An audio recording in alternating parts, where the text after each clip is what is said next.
Once again ma'am आपका बहुत-बहुत higher education world channel पे बहुत-बहुत स्वागत है और जैसा कि आप हिंदी विषय की बहुत धन्यवाद सर। जी हाँ, जैसा कि आप हिंदी विषय की साक्षात्कार दे करके आ चुकी हैं और मुझे जी पूरी सर। उम्मीद है कि आपका साक्षात्कार बहुत ही बेहतरीन हुआ होगा और चूँकि अभी रिजल्ट नहीं आया है, तो हम सभी उम्मीद कर सकते हैं कि अभी आपकी जो भी राय होंगे, वो पक्ष रहित होंगे। तो इससे हम जी सभी कहीं न कहीं बहुत ज़्यादा लाभान्वित होंगे।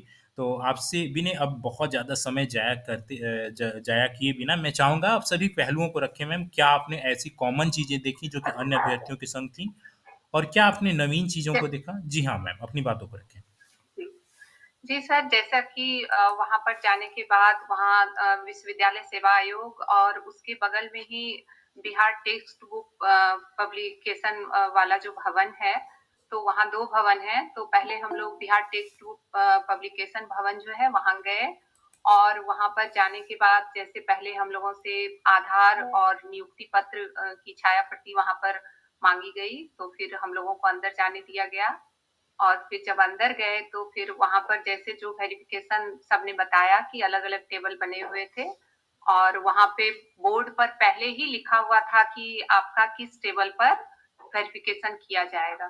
तो फिर अपने-अपने टेबल के अनुसार हम लोग वहाँ पर बैठे और बोर्ड पर लिखे गए जो क्रम से जैसे-जैसे हम लोगों को जो भी अपने प्रमाण पत्र की छाया प्रति देनी थी, स्वाभिप्रमाणित छाया प्रति, तो उसको हम लोगों ने वैसे ही टैग किया और फिर अपने-अपने टेबल के अनुसार हम लोग अंदर गए जहाँ वेरिफिकेशन हुआ और फिर वेरिफिकेशन के बाद फिर वहाँ पर जो है अलग-अलग टेबल को अलग-अलग जो है कोड दिया गया। तो उसमें जो पेपर कोड वाला दिया गया था, तो उसमें कोड के साथ बोर्ड का भी वो बोर्ड भी मेंशन किया गया था कि किस बोर्ड में हमारा साक्षात्कार होना है।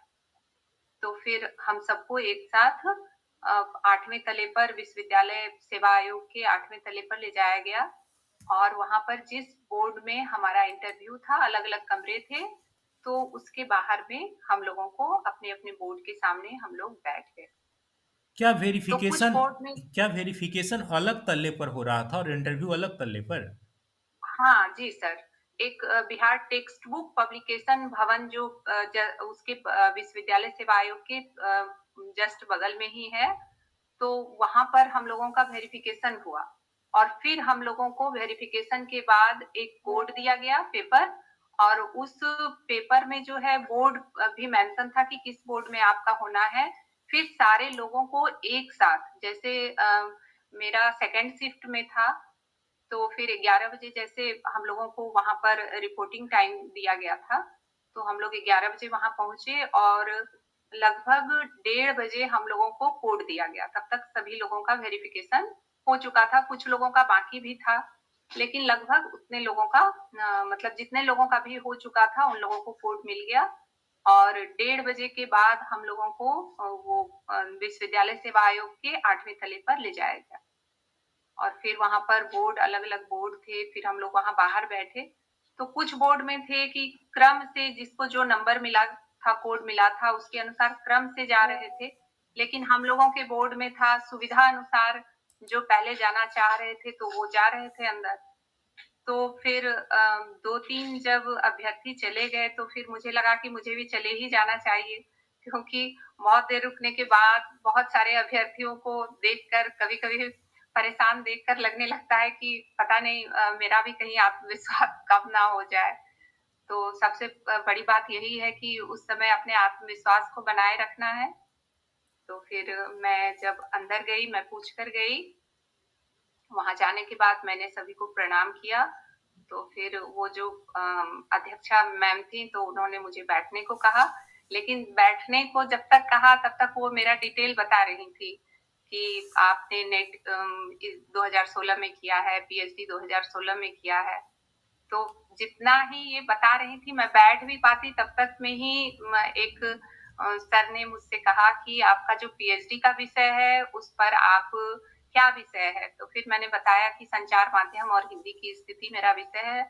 तो उन्होंने कहा कि आप चेयर के पीछे चले जाइए और 3 मिनट का प्रेज़ेंटेशन अपने पीएचडी टॉपिक पर दीजिए। तो फिर मैं जब 3 मिनट का प्रेज़ेंटेशन देने लगी, तो ये मेरे ध्यान में था कि मुझे 3 मिनट में ही अपनी बातें खत्म करनी है। लेकिन वहाँ जाने के बाद मेरा 5 मिनट हो गया। ये थोड़ी-सी मुझे लगता है कि भूल हुई मुझसे कि मुझे 3 मिनट में ही अपनी बातें खत्म कर देनी चाहिए थी। क्योंकि उन्होंने इस चीज़ को बाद में कहा कि आपको 3 मिनट में ही अपनी बातें खत्म करनी थी, आपने अधिक समय ले लिया। तो मुझे लगा कि थोड़ी-सी भूल यहाँ हुई, फिर उन्होंने मुझसे पूछा कि संचार माध्यम इससे संबंधित आपने किन-किन पुस्तकों का अध्ययन किया था और पीएचडी करने के क्रम में? तो फिर मैंने जो-जो पुस्तकें पढ़ी थी, जो भी 8-10 पुस्तकें थी, तो फिर मैंने वो सारी पुस्तकों के नाम उन सारी पुस्तकों के नाम बताए। तो उन्होंने कहा कि इससे संबंधित संचार माध्यम से संबंधित किन रचनाकारों को आपने पढ़ा है? तो फिर मैंने उनको भी बताया और उनके डिटेल को भी बताने लग गई जब, तो उन्होंने कहा बस अब इसको रहने दीजिए।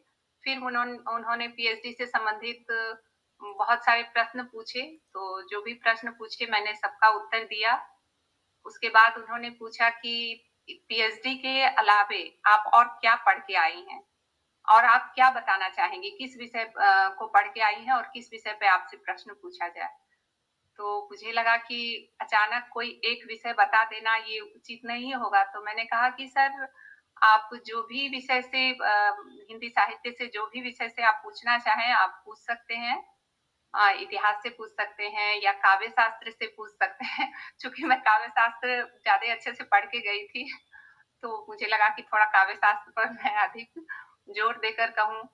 तो फिर उन्होंने पूछा कि काव्य शास्त्र में क्या पढ़कर आई हैं? तो मैंने सब कुछ बताया कि जितने भी संप्रदाय थे, काव्य दोष, काव्य गुण जो भी चीज़ें थी तो मैंने वो बताई। तो फिर उन्होंने कहा तो फिर आप पाश्चात्य काव्य शास्त्र भी पढ़कर आई होंगी? तो मैंने कहा जी सर बिल्कुल पढ़ के आई हूँ। तो क्या पढ़कर आई हैं? तो फिर मैंने उन्हें सबका नाम जो भी थे वर्ड्सवर्थ, कालरीज, क्या अरस्तू, प्लेटो तो मैंने सबके बारे में बताया कि मैं इन सब ची शायद आपके संग नेटवर्क प्रॉब्लम आ सबके रही है। बारे में पढ़ के आई हूँ, तो फिर उन्होंने कहा कि वर्ड्सवर्थ जो ये आप जो है उनको और बताएँ निर्व्यक्त निष्ठा संबंध पूजा तो मैम फिर आपके यहीं संग पर उन्होंने एक और प्रश्न पूछा जिसका हेलो सर ने सुन पा रहे हैं मुझे? बिल्कुल अभी अचानक से कुछ नेटवर्क प्रॉब्लम आपके संग होने लगी। क्या आपसे विषयांतर भी प्रश्न पूछे गए थे विषय से हट के कोई चीज़? नहीं सर, मुझसे विषय से संबंधित ही सारे प्रश्न पूछे गए, जिनमें मैं एक प्रश्न का उत्तर नहीं दे पाई हुँ, और हुँ। नहीं तो मैंने सारे ही उत्तर दिए। बस वो प्रेज़ेंटेशन जो मुझसे 3 मिनट का कहा गया नहीं, था, नहीं, वो मेरा वो 5 मिनट हो वो गया। मुझे लगता है कि वो क्षम्य है क्योंकि जब आप प्रेज़ेंटेशन देने जाती हैं, तो पहली बात आपके पास घड़ी वगैरह है नहीं और आप अपनी तरफ हुँ, से सोचती हैं कि अच्छा से अच्छा ही प्रेज़ेंटेशन दें। तो मुझे लगता है कि वो जी सर। बहुत ज़्यादा ऐसा मार्केबल नहीं है और अगर आयोग के सदस्य ने ये कहा कि आपको 3 मिनट की जगह 5 मिनट आपने लिया, तो मुझे लग रहा है कहीं न कहीं माहौल को लाइट भी बनाने का प्रयास ये रहा होगा कि आपको तो 3 मिनट दिया गया था, आपने 5 मिनट ले लिया। तो ये भी हो सकता है इसका अगर जी सर। दूसरा अर्थ निकाला जाए तो आई थिंक बाकी सभी सही रहे। कितने देर तक आपके साक्षात्कार चले थे? 15 मिनट चला होगा मेरा इंटरव्यू लगभग। Okay, okay, okay.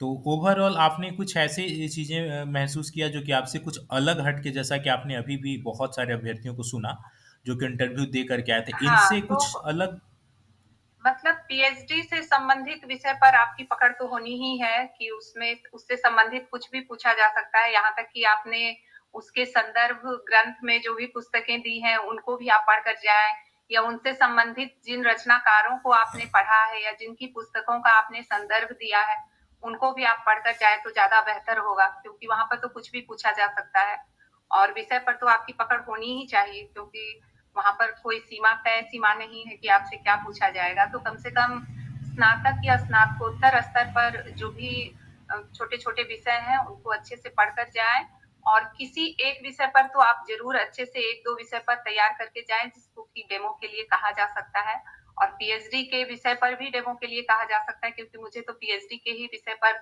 प्रेज़ेंटेशन के लिए कहा गया, तो आप इसको अच्छे से पढ़ कर जाएँ। Thank you so much ma'am और आपने सबसे सबसे बड़ी बात है आत्मविश्वास, वो होना बहुत ज़रूरी है, नहीं तो आप बहुत चीज़ें जानते हुए भी हो सकता है वहाँ पर आप जो है कहने में उसे बहुत अच्छे से ना कह पाएँ या प्रेज़ेंटेशन या डेमो अच्छे से ना दे पाएँ, तो आपका आत्मविश्वास सबसे ज़रूरी है।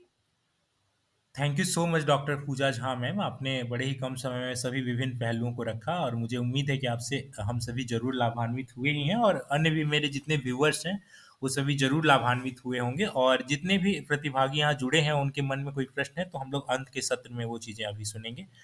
Once again thank you so much ma'am. बहुत आपका भी बहुत-बहुत